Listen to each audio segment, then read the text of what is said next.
Welcome to the Phantom Zone, y'all. Dom here, and this is something that I call context is king. It's where I take a highly discussed topic where I feel that a lot of key information is either been misrepresented or left out or ignored, and try and provide some more information to get a fuller picture of the situation. And the topic for today is this canceled Batgirl movie. Because when it was originally announced that this Batgirl movie was canceled, it made a lot of people angry, a lot of people upset. It was very confusing, and then it kind of died away.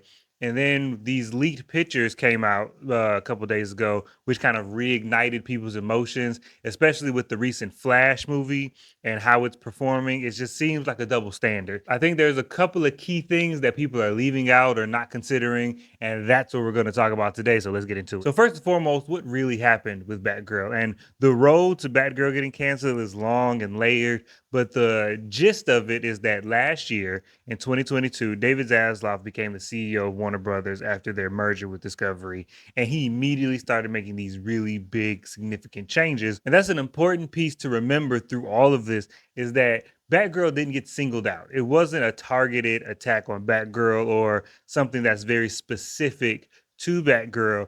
The changes that were made were company wide. It affected things outside of movies, like the CNN app and everything. Specifically with the entertainment, with the movies and TV shows, everything was getting cut. The CW shows, almost all of them got cut. The superhero shows on HBO Max, Titans and Doom Patrol, all of those got cut.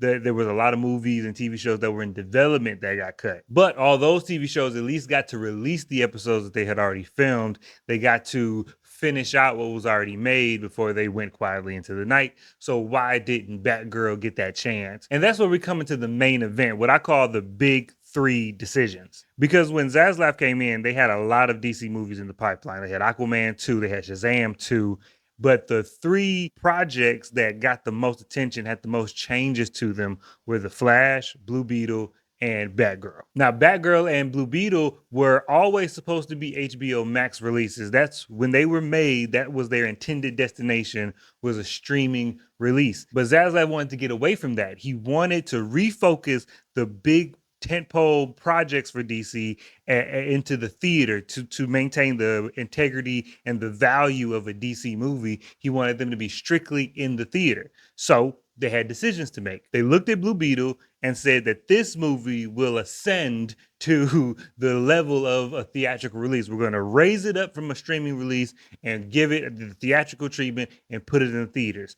And then they looked at Batgirl and said, this movie will not release at all. This movie will never come out. Put it on the shelf and let it sit there. Meanwhile, The Flash is over here getting all this negative press and having people actually call for this movie to get canceled. And those cries are falling on deaf ears or being addressed as little as possible. But why? Why? Here's why. There are really two main factors to consider: money and money. There's the money now and the money down the road. The Flash is an incredibly expensive film, and canceling it would have been a major loss for the company. It would have been a major monetary loss for the company. And I think that it was just too expensive to absorb that as a total loss. So what they decided to do is paint this movie in the best possible light. We got everybody to review it. We got everybody to talk about how good it is. And it is a good movie. I'm not hating on The Flash. I like The Flash. To me, it was a good movie. But you want everybody to paint this movie in the best possible light, address the controversy as little as possible in an attempt to recoup as much money as you can out of this dumpster fire of a situation. That's the money now. Blue Beetle and Batgirl are cheaper movies and therefore much easier to absorb as total losses. Now, I don't believe for a second that Batgirl is just so terrible or the quality of the film is just so bad that if it was to release and people saw it, it would irreparably damage the DC brand. I don't believe that for a second. The reason I think it's unreleasable is because all the changes that came out of the Flash controversy made it unfit to be released. I think that's the better word, is it's unfit to be released. Because in the aftermath of the Flash, the original plan were there was a lot of things that were supposed to come out of the Flash. And now that those things have changed, Batgirl wouldn't make sense. The movie itself wouldn't make sense. Because we know originally at the end of Flash, Michael Keaton was supposed to be the Batman of the DCU now. He was supposed to come back, the timeline was going to reset, and Michael Keaton was going to be the Batman going forward. And so it would have made sense in that original timeline, if you will,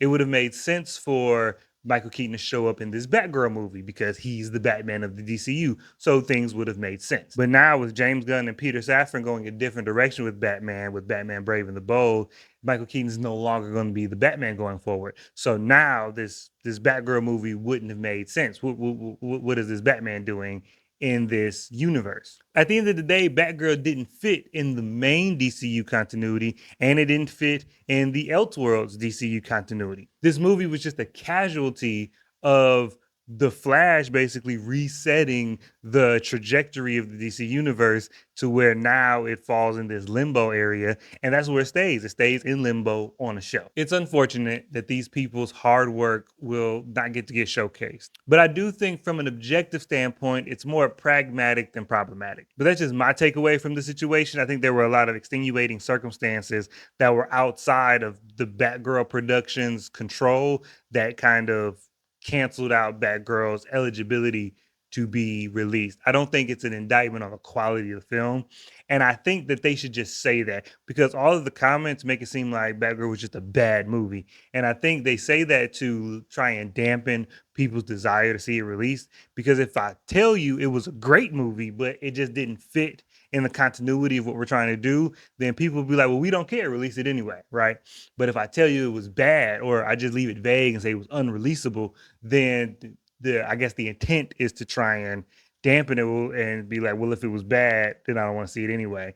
I don't think it's working, but I think that's what their intent was. But let me know how you feel. Do you still think, regardless of all of this, Batgirl should still be released, or do you think it was a smart decision to shelve this movie and maybe better integrate Batgirl into what their future plans are and for the DCU? Let me know down in the comments and we can get into it, and I'll catch you guys next time.